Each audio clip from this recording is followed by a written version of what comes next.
Let's go on now to total knee replacement. And this is a slide which basically shows what a total knee replacement is.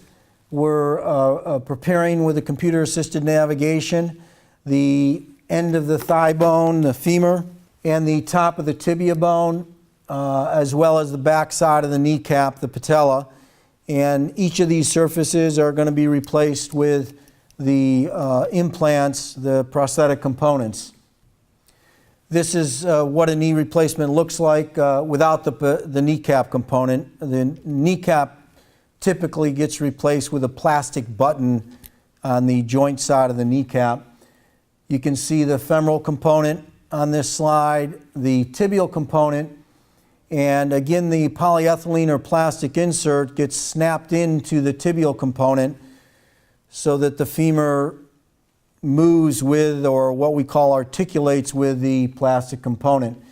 I again emphasize that with the MIS, minimally invasive surgical technique, we're still using the same components. It's basically technique and instrumentation which has allowed for knee replacements to be performed with a smaller incision. I will comment that the vast majority of orthopedic surgeons find that it is not as beneficial to do a total knee replacement with MIS, minimally invasive surgical technique, and more difficult to be able to get satisfactory exposure compared to doing MIS, minimally invasive surgical technique, with a total hip replacement.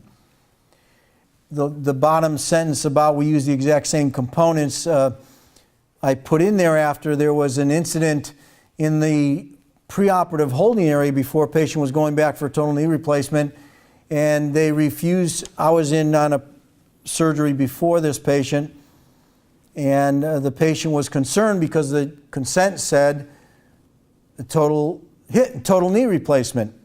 And he insisted he wasn't having a total knee replacement, that he was having an MIS knee. And I had to explain to him that the MIS referred to that we were going to try to do the surgery through a smaller incision, the same implants, the same size were going into the knee, and that he was having indeed a total knee replacement with MIS technique. I thought that was an interesting idea that the patient had or garnered from some location.